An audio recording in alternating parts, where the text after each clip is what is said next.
Mitford হত্যাকাণ্ডকে কাজে লাগিয়ে ভোটের পরিবেশ বিঘ্নিতের শঙ্কা বিএনপির, প্রকাশ করা হবে তদন্ত রিপোর্ট।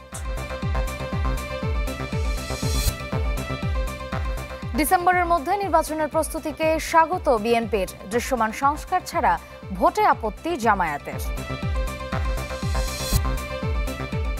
সংসদের উচ্চকক্ষে প্রতিনিধি মনোনয়নে 2 প্রস্তাব ঐকমত্য কমিশনের, দলগুলোর সাথে চলছে আলোচনা।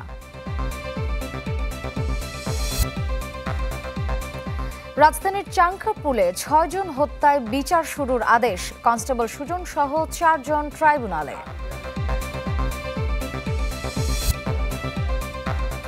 ময়মনসিংহে ঘর থেকে মা ও 2 সন্তানের গলা কাটা মরদেহ উদ্ধার, বান্দরবানে বিদ্যুৎস্পৃষ্টে 3 নারীর মৃত্যু। মিটফোর্ড হত্যাকাণ্ডকে রাজনৈতিক স্বার্থ সিদ্ধির জন্য ব্যবহার করে নির্বাচনের পরিবেশকে বিঘ্নিত করার পরিকল্পনা কিনা সন্দেহ রয়েছে। রাজধানীর গুলশানে এই মন্তব্য করেছেন বিএনপি মহাসচিব মির্জা ফখরুল ইসলাম আলমগীর। জানান, মিটফোর্ড হত্যাকাণ্ড অনুসন্ধানে বিএনপির পক্ষ থেকে তদন্ত ও তথ্যানুসন্ধানী কমিটি গঠন করে প্রকৃত সত্য উদ্ঘাটন করে জনসম্মুখে প্রকাশ করা হবে।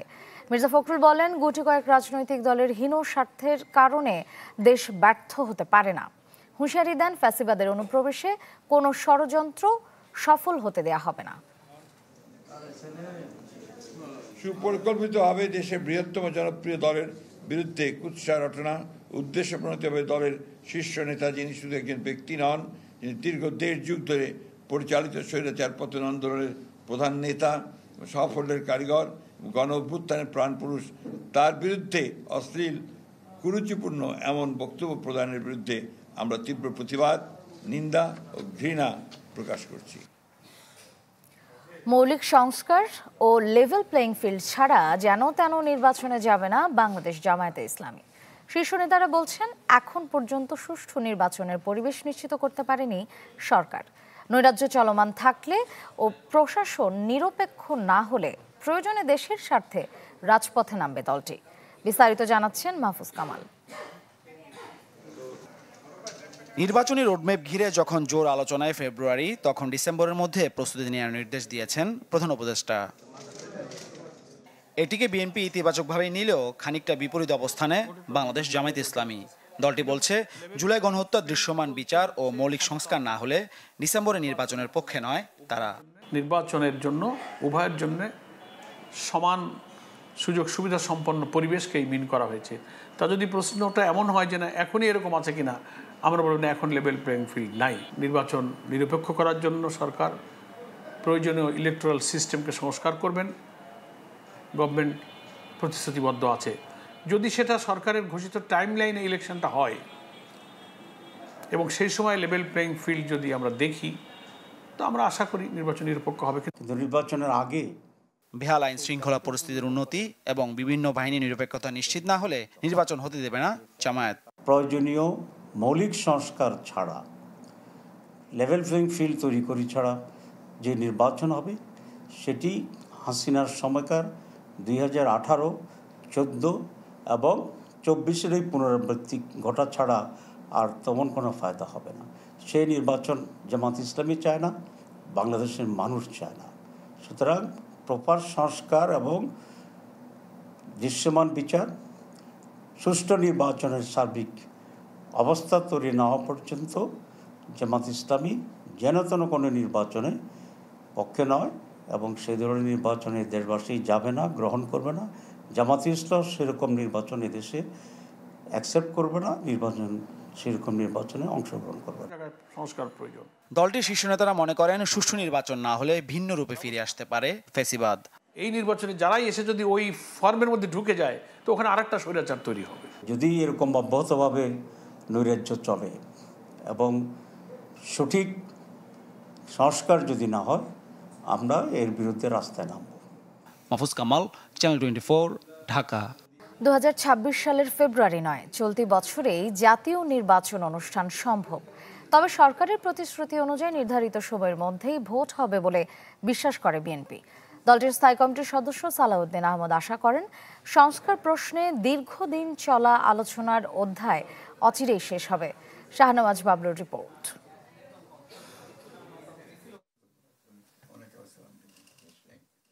গেল মাসে লন্ডনের ডরচেস্টারে প্রধান উপদেষ্টা ডক্টর মোহাম্মদ ইউনূস ও বিএনপির ভারপ্রাপ্ত চেয়ারম্যান তারেক রহমানের বৈঠকের পর সরেছে সমকালীন রাজনীতির কালো মেঘ। যদি প্রস্তুতি সম্পূর্ণ হয়, সংস্কার হয়ে যায়, সম্প্রতি নির্বাচনের বিষয়ে সরকারের পক্ষ থেকে আবারও ইঙ্গিত দেওয়া হয় সময়ক্ষণ ও প্রস্তুতির। সব প্রস্তুতি উনি নিতে বলেছেন বাই ডিসেম্বর। নির্বাচন নিয়ে সরকারের নাড়াচাড়ায় আপাতত আশ্বস্ত হচ্ছে বিএনপিও। দলটির স্থায়ী কমিটির সদস্য সালাউদ্দিন আহমদ মনে করেন, সামনের বছরের ফেব্রুয়ারি নয়, এবছরেই সম্ভব জাতীয় নির্বাচন।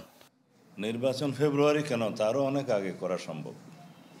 তো যেহেতু একটা সমঝোতা হয়েছে, সেই জন্য আমরা মনে করি এই ফেব্রুয়ারির প্রথমার্ধে রমজান শুরু হওয়ার আগের সপ্তাহে করার বিষয়ে যে একটি সম্মতি এসছে, সেটাতে নির্বাচন অনুষ্ঠান করা খুবই সম্ভব। আমরা আশাবাদী। নির্বাচনী রোডম্যাপ নিয়ে আপাতত পরিস্থিতি শান্ত থাকলেও সংস্কার প্রশ্নে ঐকমত্য কমিশনের সংলাপ চলছে ধারাবাহিকভাবে। বিএনপির অন্যতম এই নীতি নির্ধারক মনে করেন, এই আলোচনার চ্যাপ্টার শেষ হবে দ্রুতই। এই সংস্কার বিষয়ক যে আলোচনা জাতীয় ঐকমত্য কমিশনে, সেটা কিছুটা টাইম কনজিউমিং হচ্ছে। সেটা আরও সুচারুরূপে যদি সভা পরিচালনা করা যায়, আমি মনে করি আরও অল্প সময়ের ভিতরে, মানে এটা যুক্তিসঙ্গত সময়ের ভিতরে সেই সংস্কারের আলাপ আলোচনা সমাপ্ত হবে বলে বিশ্বাস করি, এবং তার মধ্য দিয়ে জাতীয় সনদ বলি বা জুলাই সনদ বলি, সেটা প্রণয়ন করা সম্ভব হবে। সালাউদ্দিন আহমদ বলছেন, অতীতের মতো রাজনীতির মাঠে ফের শুরু হয়েছে প্রতিপক্ষকে ঘায়েলের খেলা, যা জুলাই চেতনার সাথে সাংঘর্ষিক বলে মনে করেন তিনি। আমরা যে পরিমাণ সহযোগিতা দিয়ে যাচ্ছি প্রথম থেকে এই পর্যন্ত, ঐকমত্যের স্বার্থে যে পরিমাণ ছাড় দিয়ে যাচ্ছি আমরা, তা আমাদের সর্বোচ্চ সহযোগিতা আছে। সুতরাং আমাদের অসহযোগিতার বিষয়টি বলাটা আসলে আমাদের প্রতি অবিচার করা। শাহনেওয়াজ বাবলু, চ্যানেল 24, ঢাকা। দ্বিকক্ষ সংসদের উচ্চকক্ষে প্রতিনিধি মনোনয়নের জন্য 2টি প্রস্তাব দিয়েছে জাতীয় ঐকমত্য কমিশন। এ নিয়ে রাজনৈতিক দলগুলোর সাথে চলছে আলোচনা। প্রস্তাবের প্রথমে বলা হয়েছে, সংখ্যানুপাতিক পদ্ধতিতে 100 প্রার্থী মনোনয়ন অথবা প্রত্যেক জেলা থেকে একজন এবং প্রত্যেক সিটি কর্পোরেশন থেকে একজন প্রতিনিধি নিয়ে উচ্চকক্ষ গঠিত হবে। একই সময় অনুষ্ঠিত হবে জাতীয় সংসদ ও উচ্চকক্ষের নির্বাচন। এর আগের আলোচনায় রাজনৈতিক দলগুলো দ্বিকক্ষ বিশিষ্ট সংসদ প্রতিষ্ঠায় একমত হয়েছিল। এছাড়া সংসদে সংরক্ষিত নারী আসন বিলুপ্তি সহ 3টি প্রস্তাব দেওয়া হয়েছে।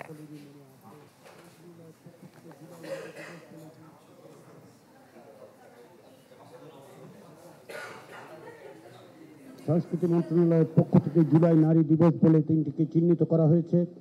তাদের যে ভূমিকা, সেই ভূমিকাকে যেন আমরা প্রাতিষ্ঠানিক রূপ দিতে পারি বাংলাদেশের রাষ্ট্র পুনর্গঠনের ক্ষেত্রে, সেজন্যই আমরা মনে করি যে প্রাতিষ্ঠানিকভাবেই সাংবিধানিকভাবেই সমতার মর্যাদায় নারীকে অভিযুক্ত করবার জন্য আমাদের ব্যবস্থা গ্রহণ করা দরকার। 24-এর গণঅভ্যুত্থানে চানখারপুলে 6 জন হত্যায় 8 আসামির বিচার শুরুর আদেশ দিয়েছেন ট্রাইব্যুনাল। আরও জানাতে সরাসরি যোগ দিচ্ছেন মাসুদুর রহমান। মাসুদ, সার্বিক পরিস্থিতি কি? জুলাই আগস্ট গণ অভ্যুত্থানের দ্বিতীয় কোনো মামলায় আনুষ্ঠানিক অভিযোগ গঠন করে বিচার শুরুর আদেশ দিয়েছেন আন্তর্জাতিক অপরাধ ট্রাইব্যুনাল 1, যেখানে তাদের বিরুদ্ধে অভিযোগ হয়েছে 5 আগস্ট শেখ হাসিনা পালিয়ে যাওয়ার দিন বিকেলবেলা চাংখারপুলে যে মানবতা বিরোধী অপরাধ সংঘটিত হয়েছিল, যেখানে যারা নিরস্ত্র ছাত্র জনতার উপরে হামলা চালিয়েছিল এবং গুলি করে মেরেছিল, আনাসসহ 6 জনকে মারা হয়েছিল, সেই অপরাধে ডিএমপির সাবেক কমিশনার হাবিবুর রহমান, সুদীপ কুমার চক্রবর্তী সহ মোট 8 জনের বিরুদ্ধে আনুষ্ঠানিক অভিযোগ গঠন করে বিচার শুরুর আদেশ দিয়েছেন ট্রাইব্যুনাল। তাদের বিরুদ্ধে মূল অভিযোগ যে সে সময় শেখ হাসিনা আগে যে লিথাল ওয়েপন ব্যবহার করার নির্দেশ দিয়েছিলেন, সেই নির্দেশ স্বরাষ্ট্রমন্ত্রী তৎকালীন ডিএমপি কমিশনার হাবিবুর রহমানকে বলেছিলেন যেন নিরস্ত্র ছাত্র জনতার উপর হামলা চালানো হয়, এবং সেখানে গুলি করার যে নির্দেশ সেই ডিএমপি কমিশনার ওয়্যারলেসের মাধ্যমে তৎকালীন যিনি দায়িত্বে ছিলেন পুলিশ কর্মকর্তা সুদীপ কুমার চক্রবর্তী তাকে নির্দেশ দিয়েছিলেন। সেটির অডিও রেকর্ডও পেয়েছেন প্রসিকিউশন, এবং সেটিও জমা দেওয়া হয়েছে এবং এটি নেওয়া হয়েছে। এবং একই সাথে সুদীপ কুমার চক্রবর্তী শাহবাগ থানায় বসে তৎকালীন শাহবাগ থানার ওসি সহ সংশ্লিষ্টদের সাথে নিয়ে চাঙ্কারপুলে যে গুলি করার নির্দেশ দিয়েছিলেন সে বিষয়গুলো জমা দেওয়া হয়েছে আনুষ্ঠানিকভাবে, সেগুলোই আমলে নিয়ে আনুষ্ঠানিকভাবে আজ বিচার শুরুর নির্দেশ দিলেন ট্রাইব্যুনাল। এখন সাক্ষ্য গ্রহণের একটা ডেট পড়বে আর এবং সূচনা বক্তব্য পড়বে। তবে এই মামলায় এখন পর্যন্ত 79 জন সাক্ষীর কথা বলেছে ট্রাইব্যুনাল থেকে, প্রসিকিউশন থেকে বলা হয়েছে যে 79 জন সাক্ষী দিবেন। তবে এই মামলার সবচেয়ে গুরুত্বপূর্ণ যে জিনিস সেটি হলো যে এই মামলায় সাক্ষী দিবেন একজন উপদেষ্টা, যার নাম আমরা এখন বলছি না, কিন্তু একজন উপদেষ্টার এই মামলায় সাক্ষ্য দেওয়ার কথা রয়েছে। যেহেতু চাঙ্কারপুলের এলাকায় সেই উপদেষ্টা দায়িত্বে ছিলেন, তো তিনি এই মামলায় সাক্ষী দিবেন, তাকে 1 নম্বর সাক্ষী করা হয়েছে। তো আনুষ্ঠানিকভাবে জুলাই আগস্ট গণহত্যায় আগে একটি মামলার বিচার শুরু হয়েছিল। শেখ হাসিনা যিনি প্রধান আসামি, আসাদুজ্জামান খান কামাল 2 নম্বর আসামি ছিলেন এবং সাবেক পুলিশ মহাপরিদর্শক তিনি এই মামলায় রাজসাক্ষী ছিলেন, 3 নম্বর আসামি ছিলেন। তো এটি আজকে দ্বিতীয় কোনো মামলা যেটির আনুষ্ঠানিকভাবে অভিযোগ গঠন করে বিচার শুরুর আদেশ দিলেন। তো আমরা পরের সময় হয়তো জানাতে পারবো এটি কবে ওপেনিং স্টেটমেন্ট কবে ডেট দেবেন অথবা পরবর্তী সাক্ষ্য গ্রহণের কবে ডেট পড়বে হয়তো পরের সংবাদে জানাতে পারবো। তবে আজকে মোট 4 জন আসামিকে, এই সুজন সহ 4 জন কনস্টেবল যারা গুলি করেছিলেন তাদেরকে ট্রাইব্যুনালে হাজির করা হয়েছে। তাদের উপস্থিতিতেই মূলত এই আনুষ্ঠানিক অভিযোগের গঠনের নির্দেশ দিয়েছেন ট্রাইব্যুনাল এবং তাদেরকে দোষী নির্দোষ এটি জিজ্ঞাসাবাদ করেই তারা বলেছেন তারা নির্দোষ। তারপরও ট্রাইব্যুনাল আনুষ্ঠানিকভাবে অভিযোগ গঠন করে বিচার শুরুর নির্দেশ দিয়েছেন। শ্রেয়া। ধন্যবাদ মাসুদ। চাঙ্কারপুল হত্যাকাণ্ডের বিচার কাজের সামগ্রিক পরিস্থিতি জানাচ্ছিলেন ট্রাইব্যুনাল থেকে সহকর্মী মাসুদুর রহমান। এদিকে জুলাই গণঅভ্যুত্থানের বর্ষপূর্তি উপলক্ষে কেন্দ্রীয় শহীদ মিনারে আয়োজন করা হয়েছে চলচ্চিত্র, কনসার্ট ও ড্রোন শোয়ের। জাতীয় সঙ্গীতের মাধ্যমে সন্ধ্যা 7টায় শুরু হবে অনুষ্ঠানটি। প্রদর্শিত হবে জুলাই উইমেন, জুলাই বিষাদ সিন্ধু এবং জুলাই বীরগাথা। থাকবে শহীদ পরিবারের স্মৃতিচারণও। উইমেন ডে কনসার্টের সঙ্গীত পরিবেশন করবেন শায়ান, ইলা লালা, এফ মাইনর, পারসা মাহজাবিন ও এলিটা করিম। ঘড়ির কাঁটা রাত 10টার ঘরে যেতেই শুরু হবে ড্রোন শো। সংস্কৃতি মন্ত্রণালয়ের আয়োজনে পুরো অনুষ্ঠানটি সবার জন্য উন্মুক্ত। ব্যবস্থাপনায় বাংলাদেশ শিল্পকলা একাডেমি।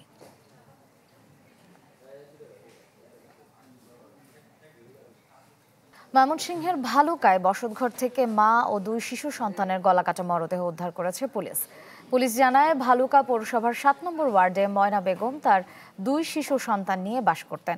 সকালে তার পোশাক কর্মীর স্বামী রফিক উদ্দিন বাড়ি ফিরে স্ত্রী সন্তানকে খোঁজাখুঁজি করেন। পরে ঘরের দরজা ভেঙে ঢুকে স্ত্রী ময়না বেগম সহ 2 সন্তান রাইসা ও নীরবের রক্তাক্ত মরদেহ দেখতে পান। খবর পেয়ে ঘটনাস্থলে গিয়ে মরদেহ উদ্ধার করে পুলিশ। কি কারণে এই হত্যাকাণ্ড সে সম্পর্কে নিশ্চিত হতে পারেনি পুলিশ। বান্দরবানের দেওয়াই হেডম্যান পাড়ায় বিদ্যুৎ স্পৃষ্টে 3 নারীর মৃত্যু হয়েছে, আহত হয়েছেন আরও কয়েকজন। স্থানীয়রা জানান গতরাতে একটি বৈদ্যুতিক ট্রান্সফরমারে আগুন লাগে। আশপাশের বসত বাড়িতে আগুন ছড়িয়ে পুড়ে যায় মিটার। এ সময় শর্ট সার্কিটে মারা যান ওরাকান রো, তুমলেম রো ও রুনলেম রো নামের 3 নারী। একসাথে 3 জনের মৃত্যুতে এলাকায় নেমে এসেছে শোকের ছায়া। ঘটনাস্থল পরিদর্শন করেছে বিদ্যুৎ বিতরণ বিভাগের একটি তদন্ত দল।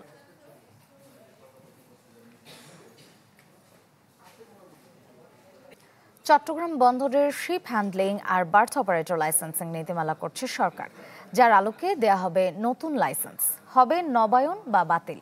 তবে প্রকৃত প্রয়োজনীয়তা বিবেচনায় নিয়েই নতুন লাইসেন্স দেওয়া উচিত বলে মত বর্তমান অপারেটরদের। ফখরুল ইসলামের রিপোর্ট। চট্টগ্রাম বন্দরে বড় দাগে সংস্কার হয় 2007 সালে। বাতিল করা হয় দীর্ঘদিনের স্টিভিডোরিং প্রথা। এরপর যেটিতে বার্থ অপারেটর আর বহির্নোঙরে শিপ হ্যান্ডলিং অপারেটর ব্যবস্থা চালু করে স্টিভিডোরদের মধ্য থেকেই আলাদা করে দেয়া হয় কাজের ক্ষেত্র। বন্দর কর্তৃপক্ষের তথ্য অনুযায়ী মোট আমদানি পণ্যের 55 থেকে 60% হ্যান্ডলিং হয় বহির্নোঙরে, আর যেটিতে হয় 20 থেকে 25%। সংস্কারের পর গেল 17-18 বছরে যেখানে কার্গো আর কন্টেইনার হ্যান্ডলিং বেড়েছে 3-4 গুণ। তাছাড়া পোর্ট লিমিট বেড়ে দাঁড়িয়েছে প্রায় 50 নটিক্যাল মাইল। পরিস্থিতি সামাল দিতে নতুন করে তাই বার্থ আর শিপ হ্যান্ডলিং অপারেটর বাড়াতে চায় সরকার। এই লক্ষ্যে করা হচ্ছে নীতিমালা, যার খসড়া তৈরি করে অনুমোদনের জন্য মন্ত্রণালয়ে পাঠিয়েছে বন্দর কর্তৃপক্ষ। প্রকৃতপক্ষে কতটুক প্রয়োজন এবং কারা প্রকৃতপক্ষে এই কাজটা করতে পারবে সেই বিবেচনায় যেন লাইসেন্স দেওয়া হয়, সেই বিষয়গুলো দেখেই একটা বিবেচনা করেই একটা নীতিমালা করা হয়। বর্তমানে বন্দরে 12টি বার্থে একজন করে আর বহির্নোঙরে কাজ করছে 33 অপারেটর। 5 বছর পর পর হয় টেন্ডার। খসড়া নীতিমালায় যা 3 বছর পর করার প্রস্তাব করা হয়। সব মিলে মূলত 9টি সুপারিশ রয়েছে খসড়ায়। নতুন লাইসেন্সের বিষয়ে শিপ হ্যান্ডলিং অ্যাসোসিয়েশনের বক্তব্য মেলেনি, তবে বার্থ অপারেটররা চান সঠিক সিদ্ধান্ত। যারা খুবই ভালো পারফর্মার ছিল, যাদের ইতিহাস দেখে, অনেক বছরের ইতিহাস, স্টিভি ডোরিং আমলের ইতিহাস দেখে তাদেরকে বার্থ অপারেটর হিসেবে নিয়োগ দেওয়া হয়েছিল এবং টেন্ডারে তারা অংশগ্রহণ করে একটা গাইডলাইন করেছিল, ক্রাইটেরিয়ার তাদের ইয়াতে ফলো করে তারা টেন্ডারে অংশগ্রহণ করে এবং তারা বার্থ অপারেটর হিসাবে কাজ করার সুযোগ পায়। এখন যেটা নতুন অনেকে বলছে যে এটার একটা লাইসেন্সিং নীতিমালা বা কিছু করার জন্য পিপিআর আছে, তারপর বন্দরের রেগুলেশনস আছে, নানা রকম নিয়ম নীতি আছে, সেগুলি মেনে যদি এখানে কেউ যদি আসতে পারে, ওইটা তো আর কোনো বাধা দেওয়ার কোনো কিছু নাই এখানে। আওয়ামী লীগ সরকারের শেষ সময়ে শিপ হ্যান্ডলিংয়ে 23 জনকে লাইসেন্স দেয়া হয়েছিল, তবে অনিয়মের অভিযোগ গড়ায় আদালত পর্যন্ত। পরে লাইসেন্স বাতিল করে অন্তর্বর্তীকালীন সরকার। এর আগে লাইসেন্স দেয়া হয়েছিল 1980 সালে। ফখরুল ইসলাম, চ্যানেল 24, চট্টগ্রাম। গণঅভ্যুত্থানে চানখারপুলে 6 জন হত্যায় 8 আসামির বিচার শুরুর আদেশ দিয়েছেন ট্রাইব্যুনাল। এ নিয়ে ব্রিফ চলছে, সরাসরি যাচ্ছে সেখানে। গত 5ই আগস্ট 2024 সালে ঢাকা মহানগরীর চানখারপুল এলাকায় 5ই আগস্ট বেলা 12:30 থেকে 2টা এই সময়ের মধ্যে 6 জন নিরস্ত্র শান্তিপূর্ণ বিক্ষোভকারীকে, তার মধ্যে অধিকাংশই ছিলেন তরুণ, তাদেরকে গুলি করে হত্যা করা হয়। যারা সেদিন শহীদ হয়েছিলেন: শহীদ শাহরিয়ার খান আনাস, শহীদ জুনায়েদ আহমেদ, শেখ মাহাদি হাসান জুনায়েদ, শহীদ মোহাম্মদ ইয়াকুব, শহীদ মোহাম্মদ রাকিব হাওলাদার, শহীদ ইসমামুল হক, শহীদ মানিক মেয়রবে শাহরি। এই 6 জনকে একটা সংক্ষিপ্ত টাইম ফ্রেমের মধ্যে তদানীন্তন ডিএমপির কমিশনার হাবিবুর রহমানের নির্দেশে, হাবিবুর রহমান আবার শেখ হাসিনা এবং আসাদুজ্জামান খান কামাল এবং পুলিশের আইজিপির মাধ্যমে নির্দেশিত হয়েছিলেন। তারা সেখানে ওয়্যারলেস মেসেজের মাধ্যমে হাবিবুর রহমান লেথাল ওয়েপন ব্যবহার করে গুলি করে, যে শেখ হাসিনার নির্দেশ ছিল সেটাকে কমিউনিকেট করেন এবং অফিসারদেরকে নির্দেশ দেন গুলি বর্ষণের জন্য। এবং সেই নির্দেশের প্রেক্ষিতে আসামি হাবিবুর রহমান, সুদীপ কুমার চক্রবর্তী, শাহ আলম মোহাম্মদ আখতারুল ইসলাম এবং ইমরুল, এই 4 জন অফিসারের সরাসরি নির্দেশ তত্ত্বাবধানে বাকি 4 জন আসামি আরশাদ হোসেন, সুজন হোসেন, ইমাজ হোসেন ইমাম এবং নাসিরুল ইসলাম, যারা ঘটনাস্থলে প্রেজেন্ট থেকে আরশাদ হোসেন একজন ইন্সপেক্টর হিসাবে বাকি আসামিদেরকে সরাসরি প্রত্যক্ষ তত্ত্বাবধানের মাধ্যমে চাইনিজ রাইফেল, শটগান এবং অন্যান্য আগ্নেয়াস্ত্র ব্যবহার করে নিরস্ত্র বিক্ষোভকারীদের গুলি করে হত্যা করে। এবং তাদের এই যে হত্যাকাণ্ডের যে দৃশ্য, হত্যাকাণ্ড চলাকালীন সময় তাদের পুরো এই ঘটনাগুলো বিভিন্নভাবে ভিডিওগ্রাফড হয়ে যায়। টেলিভিশন, সামাজিক যোগাযোগ মাধ্যম সহ বিভিন্ন মাধ্যমে তাদের এই হত্যাকাণ্ড সংগঠিত করার দৃশ্যগুলো গোটা দুনিয়া এটা দেখতে পায়। তাদের বিরুদ্ধে দীর্ঘ তদন্ত শেষে চার্জশিট দাখিল করা হয়। চার্জশিট দাখিলের পরে আনুষ্ঠানিক অভিযোগে আমলে নেওয়া হয়। এরপরে পলাতক আসামিদের পক্ষে বিভিন্ন সময়ে যারা ছিলেন পলাতক আসামি, তাদের জন্য রাষ্ট্রের পক্ষ থেকে স্টেট ডিফেন্স লয়ার এনগেজ করা হয়। এবং যারা উপস্থিত আছেন, আজকে 4 জন উপস্থিত ছিলেন, আসামি আরশাদ হোসেন, সুজন হোসেন, ইমাজ হোসেন ইমন এবং নাসিরুল ইসলাম, তারা আদালতে উপস্থিত ছিলেন, তাদের আইনজীবীরা ছিল। এই দুই পক্ষকে শুনানি অন্তে আজকে আন্তর্জাতিক অপরাধ ট্রাইব্যুনাল 1 এই 8 জন আসামির বিরুদ্ধে আনুষ্ঠানিকভাবে অভিযোগ গঠন করেছেন। অভিযোগটা হচ্ছে 5ই আগস্ট 2024 সালে ঢাকা মহানগরীর চানখারপুর এলাকায় মানবতা বিরোধী অপরাধ সংগঠনের মাধ্যমে 6 জন তরুণকে গুলি করে হত্যা করা। চানখারপুল হত্যাকাণ্ডের আসামিদের বিচার আদেশের বিষয়ে ট্রাইব্যুনালে ব্রিফ চলছিল, এতক্ষণ আমরা সরাসরি সেখানেই ছিলাম।